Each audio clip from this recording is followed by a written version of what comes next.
Bonjour à tous, aujourd'hui je suis là pour vous présenter Gradalis, un jeu de cartes de 3 à 8 joueurs qui dure environ une trentaine de minutes. En fonction des parties ça peut durer des fois 20-45 minutes, mais globalement en moyenne c'est une demi-heure. Alors, dans le jeu, on va tous jouer un personnage qu'on aura tiré au hasard parmi les 8 personnages disponibles. Par exemple, on voit la magicienne, et chaque personnage a deux faces différentes, une face en forme et une face blessée à partir du moment où on prend le premier dégât. Si on prend un autre dégât tandis qu'on est blessé, on a perdu la partie et les autres continuent à jouer. C'est quoi le principe du jeu? Le principe du jeu c'est simple, ça va être d'aller retrouver la carte Graal. Donc on part à la recherche du Graal, on sait que le Graal est quelque part. Et du coup on va monter des expéditions. Donc on va aller piocher des cartes dans une pile expédition en espérant justement tomber sur ce fameux Graal. Dans cette pile expédition, on va trouver, mis à part le Graal, 3 types de cartes différentes. Tout d'abord, on va pouvoir trouver les périls, qui sont en fait vraiment des dangers mortels sur lesquels on va devoir faire face quand on va partir en expédition à la recherche du Graal. Donc en fait, c'est que des monstres inspirés, des monstres ou des personnages inspirés de la légende arthurienne, donc le Gorlagon, Morgane, le Chevalier Noir et ainsi de suite. Ceux-là, quand on les pioche, on va directement être éliminé, sauf si on arrive à, pour une raison ou une autre, être immunisé contre ce péril particulier, ou à avoir un objet qui permet de nous défendre de ce péril particulier. La seconde type de cartes, ce sont les péripéties. Elles sont des cartes violettes qui ont des effets assez aléatoires, toujours négatifs mais assez aléatoires, globalement moins méchants que des périls, mais quand même négatifs. Celui-là par exemple, si on la pioche, c'est simple, on va perdre tous nos objets. On verra après ce que sont les objets, mais c'est évidemment pas fantastique. Et ensuite, dernièrement, nous avons les fausses pistes, qui sont en fait juste des cartes où il ne se passe rien. Donc on tire une carte expédition, et il ne nous arrive rien, donc c'est, on va dire, positif par rapport au jeu. Et évidemment, il y a quelque part la carte Graal qui permettra de gagner le jeu. Voici la pile expédition. Pour cela, évidemment, pour partir en expédition, nous allons utiliser notamment des cartes actions. Des cartes actions, donc ça vient avec une grande pile de cartes actions, on a environ 200 cartes actions dans le jeu. Et encore une fois, il y a différents types de cartes actions. Le premier type de carte action, ce sont des cartes de défense, donc c'est les cartes vertes. Celles-là, ça va être des cartes qui vont nous permettre de se prémunir contre des dangers ou de se défendre si on se fait attaquer. Par exemple, si je tire un péril, donc une carte d'expédition noire comme j'ai montré tout à l'heure, et que j'ai une carte miracle, je peux directement défausser la carte miracle, et ce qui va me permettre en fait d'éviter la blessure de la carte péril. Ça c'est les cartes défense, elles sont vertes. Nous avons également les cartes compagnons, c'est des cartes qui sont bleu clair, qui en fait vont avoir des effets divers et variés, mais qu'on va, elles, pour le coup, poser sur le devant de notre plateau, donc vraiment devant notre plateau. On peut en avoir au maximum 3 différentes, et elles ont toutes des effets différents et variés. Par exemple, là, c'est un ours de compagnie, qui permet à chacun de mes tours d'aller voler une carte dans la main de l'adversaire, à droite ou à gauche, comme je le souhaite. Les 4 compagnons peuvent être joués chez nous, dans une limite de 3 cartes, et si on a plus de 3 cartes, enfin si on a 3 cartes et qu'on veut en poser une quatrième, on choisit laquelle des 3 retirer pour poser notre nouvelle. On peut également poser n'importe quelle carte compagnon chez l'adversaire, parce qu'en effet, il y a des compagnons positifs et des compagnons négatifs, et des fois on a bien envie d'aller poser un faussaire ou un sac à vin chez l'adversaire. Voici pour les cartes compagnons. Ensuite, nous avons les cartes objets, qui sont des cartes bleues plus foncées, qui elles vont nous protéger de différents périls. Donc au total, nous avons 16 périls différents dans la carte expédition, et chaque carte objet va nous permettre de nous défendre contre 2 périls spécifiques. Par exemple, le crucifix va me défendre contre le diable et les démons. Ce qui fait que si je l'ai devant moi, donc je la joue, c'est une action, je la joue devant moi, et si au moment où je tire un péril, ça fait partie de mes périls dont les objets m'immunisent, je suis protégé et je ne crains rien, je ne perds pas de vie. Nous avons ensuite les cartes attaque, qui sont rouges, qui elles vont en effet beaucoup plus servir à aller attaquer nos copains d'adversaires. Par exemple celle-là, c'est la carte prophète, qui va me permettre, quand je l'avais la jouer, d'aller voler 2 cartes compagnons à mes adversaires. Donc je choisis parmi les compagnons disponibles sur la table, je vais en choisir 2 et les récupérer qui vont venir chez moi. Et voilà, il y a plein de cartes un peu différentes. Il y a la diablerie qui permet par exemple à tous les autres joueurs qui vont devoir s'être forcés de se défausser de 2 cartes. Donc tous les autres joueurs, sauf moi. Encore une fois, ce sont des cartes attaque. Nous avons ensuite les cartes un peu générales qui ont plus une couleur relativement marron. Et celles-là, elles ont des effets encore assez aléatoires, mais souvent c'est relativement positif. Là par exemple, c'est la divination où quand je la joue, je vais pouvoir aller regarder les 2 prochaines cartes de la pile expédition. Et du coup savoir en effet s'il y a des périls, des péripéties ou des fausses pistes, voire potentiellement le Graal qui m'attendent si je pars piocher la prochaine fois. Et voilà, on a différents types de cartes comme ça. On a également des cartes qui nous permettent d'aller pouvoir piocher plus de cartes et d'autres choses du genre. Le dernier type de carte dans la pile action, il y a 3 cartes reliques qui représentent 3 parties de l'épée d'Excalibur, la fameuse épée du roi Arthur. Celle-là, on peut en jouer autant qu'on le souhaite en une seule action. Donc mettons que j'ai les 3 cartes reliques dans la main, je peux jouer les 3 cartes reliques d'un coup et appliquer leur effet. Leur effet c'est simple, elles vont me permettre de pouvoir aller piocher des cartes expédition sans en subir les effets, mais quand même en gagnant le Graal si je trouve le Graal. Donc si je joue une unique carte relique, je vais aller tirer 3 cartes expédition. Si j'en joue 2, je vais en tirer 8. Si j'en joue 3, je vais en tirer 15. Ce qui me permet vraiment de, si je joue les 3 d'un coup, je vais pouvoir aller tirer 15 cartes dans la pile expédition. J'ignore tous les effets négatifs ou positifs qui arrivent. Et si j'ai le Graal, évidemment, je gagne. Voilà qui était la pile action. Et nous avons maintenant fait un tour globalement de toutes les cartes différentes. Vous avez, si vous le souhaitez, un petit pense-bête qui va vous rappeler tous les différents pictogrammes, ce que ça représente et les différents mots-clés. Voilà pour un tour des cartes. Maintenant, on va voir comment on va préparer le jeu. Pour préparer le jeu, c'est simple. Déjà, on va préparer la pile expédition. Donc, dans la pile expédition, on va déjà récupérer le Graal qu'on va mettre de côté. On va séparer la pile expédition environ en 2. On va mélanger le Graal dans une des 2 moitiés. On va mélanger l'autre moitié aussi. Et ensuite, on va poser la deuxième moitié sur la première. Ce qui va en fait nous assurer que le Graal va se trouver quelque part vers la fin de la pile. On ne sait pas où dans la fin de la pile, mais globalement vers le fond de la pile. Donc on sait que les premières expéditions, on ne risque pas de trouver le Graal. Sauf évidemment si on a une carte qui permet de mélanger la pile, mais ça sera à vous de découvrir ça. Une fois qu'on a préparé la pile expédition, on la met de côté. On distribue une carte personnage à chacun, qu'on va poser du coup du côté en forme, devant nous. En fonction du nombre de joueurs, et comme c'est marqué dans la petite règle, on va distribuer des cartes à tout le monde. Donc par exemple, si on jouait à 4 personnes, on irait tirer 5 cartes. Donc on distribue 5 cartes à tout le monde. Et on va pouvoir commencer à jouer. Pour commencer à jouer, c'est simple. À chaque début de tour, on a le choix entre si on va ou pas. Donc à chaque début de tour, on va pouvoir décider si on va ou pas piocher dans la pile expédition. Si on n'y va pas, on tire une unique carte action que l'on rajoute à notre main. En revanche, si l'on y va et qu'on fait face au potentiel danger qu'on va rencontrer, on pourra tirer 2 cartes actions plutôt qu'une. Donc mettons que j'y aille, je tire, ah ben c'est une fausse piste, ça tombe bien, je n'ai rien, je pioche mes 2 cartes actions, je les rajoute à ma main. Et ensuite, pendant mon tour, j'ai le droit à jouer jusqu'à 2 cartes actions différentes sur la table. Donc toutes les cartes que je vous ai présentées juste avant.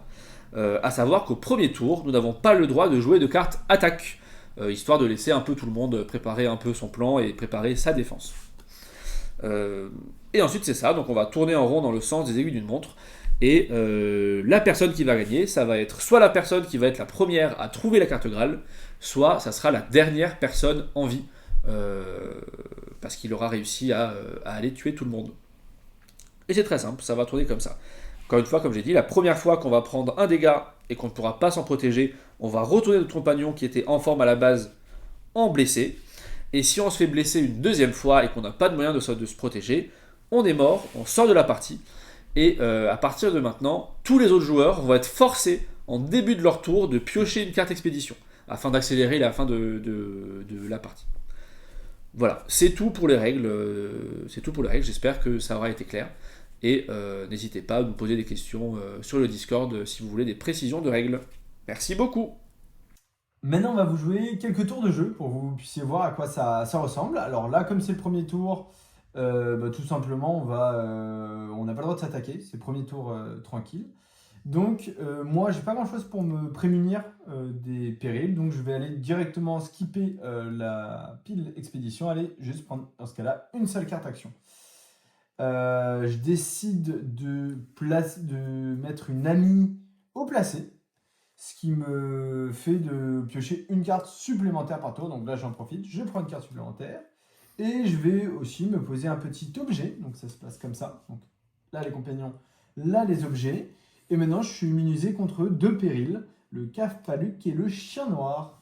Et voilà, c'est la fin de mon tour. Simon ayant terminé mon tour, c'est maintenant à mon tour de jouer, et moi je me sens chanceux, je vais tirer dans la pile expédition. Manque de bol, c'est un péril, mais il se trouve que j'avais une carte miracle pour justement annuler les effets des périls. Donc je vais pouvoir directement aller piocher 2 cartes action.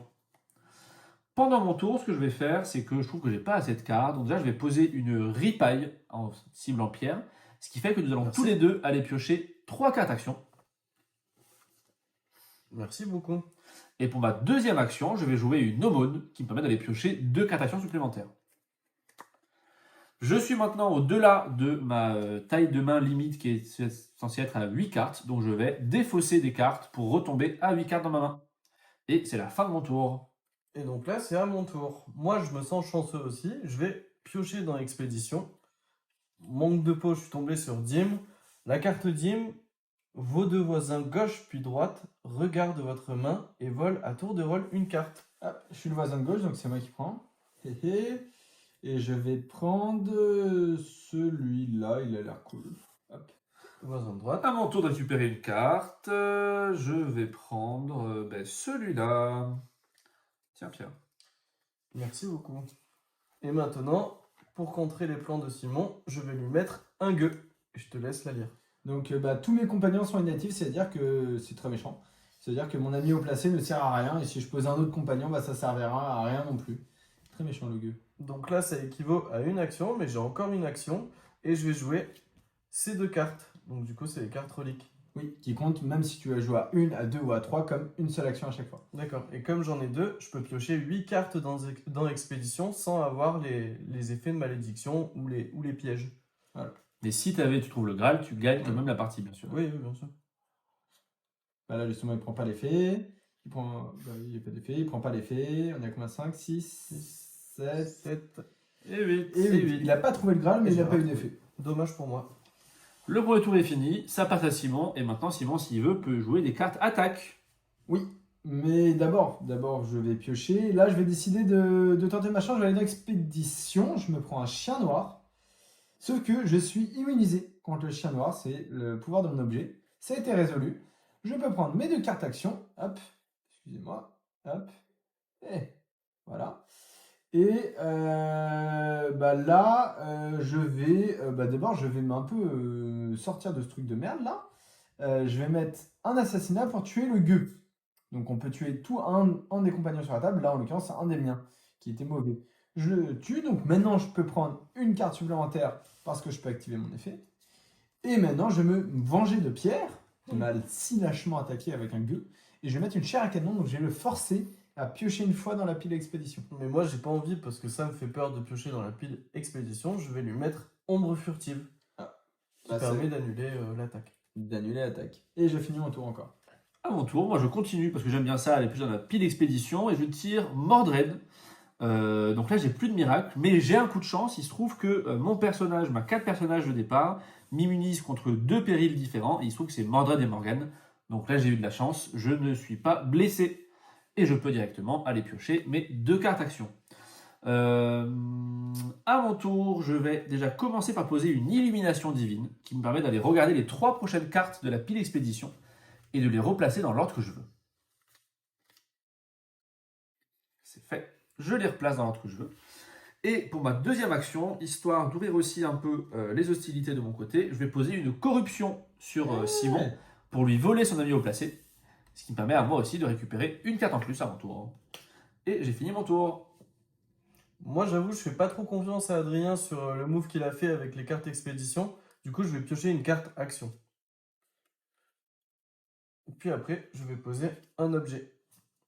Et après, aussi, comme tout à l'heure Simon m'a attaqué, je vais le réattaquer avec chair à canon. Moi, je le seum parce que je viens de me faire attaquer 2 fois déjà. Et chair à canon, je peux en faire parce que j'ai pas d'ombre furtive dans mon jeu. Et je prends une bête glatissante. Je suis pas immunisé. Donc là, je prends un dégât. Ce qui veut dire on en a 2 qu'on peut avoir au total. Au début, on commence avec en forme. Et là, je passe la carte en blessé. Si je prends un nouveau péril que je ne peux pas me défendre, je mourrai et je serai éliminé de la partie. C'est très triste. Voilà, donc ça, vous avez montré les 2 premiers tours de jeu d'une partie typique de Gradalis. On vous a montré la quasi-totalité des règles différentes. Bah voilà, donc le principe du jeu, ça sera juste de jouer jusqu'à que tout le monde soit éliminé sauf une personne, soit que le Graal soit trouvé. Il est au début dans la deuxième partie du jeu, mais au fur et à mesure du jeu, ça peut être mélangé, ou on peut arriver jusqu'à la deuxième partie du jeu. Avant de vous laisser, nous allons vous présenter rapidement le mode confrérie, qui est un mode un peu plus compliqué que nous avons rajouté et qui est optionnel. Pour y jouer, c'est très simple. Déjà, vous allez récupérer les 8 cartes confrérie, donc avec ce dos-là que vous avez laissé dans la boîte. Et vous allez également rajouter aux cartes expédition et action toutes les cartes qui ont un petit symbole de home en bas de leur carte. Et vous allez mélanger évidemment tout ça. En début de partie, chaque joueur va se voir distribuer maintenant une carte confrérie, face cachée, par exemple la Qatar. Et sur chaque carte confrérie, nous avons un malus qui va être appliqué en permanence et un bonus qui ne sera valable que dès lors où on va être révélé. Donc c'est très simple, j'ai devant moi une carte confrérie, mettons Qatar. Le Qatar me dit que j'ai maintenant une interdiction de poser des cartes compagnons, mais je peux toujours en voler. Donc ça veut dire qu'à partir de maintenant, dans ma partie, je ne pourrai pas poser moi-même de cartes compagnons. En sachant que du coup, tous les autres joueurs vont maintenant pouvoir essayer de regarder un peu comment je joue et essayer de deviner à quelle confrérie j'appartiens. Si à un moment quelqu'un pense savoir à quelle confrérie j'appartiens, il a le droit de me faire un procès et du coup de jouer une carte attaque procès à son tour qui va avoir les effets suivants. Donc il va annoncer un procès et il va aussi annoncer à quelle confrérie il pense que j'appartiens. S'il a tort, c'est simple, il va devoir se défausser de 3 cartes. En revanche, s'il a raison, je vais devoir révéler ma confrérie, donc maintenant le bonus va devenir actif, et je vais aussi devoir donner toutes les cartes qui étaient dans ma main, à celui qui m'a fait un bon procès. Dès lors que je suis révélé, et notamment dès lors qu'on m'a fait un procès qui a été valide, on ne peut plus me faire d'autres procès. J'aurais aussi pu, si j'avais une carte innocence dans la main, quand j'apprends que quelqu'un me fait un procès, avant qu'il annonce quelle confrérie il pense que je suis, je peux jouer une carte innocence afin d'empêcher le procès. A savoir que j'ai également le droit, si j'ai envie, de dévoiler ma carte confrérie à tout moment, afin de profiter le plus rapidement possible de son bonus, mais ça veut dire que tous mes adversaires vont connaître la confrérie à laquelle j'appartiens, et du coup ils pourront très facilement me faire un procès s'ils veulent récupérer toutes les cartes de ma main. Encore une fois, on ne peut se recevoir un procès valide qu'une seule fois dans la partie. Donc je sais que si je me révèle en avance, une fois dans la partie, quelqu'un va me faire un procès et je vais devoir lui donner toutes mes cartes, mais après je serai tranquille et je pourrai profiter de mon bonus ad vitam aeternam. Voilà, c'est tout pour ce mode confrérie.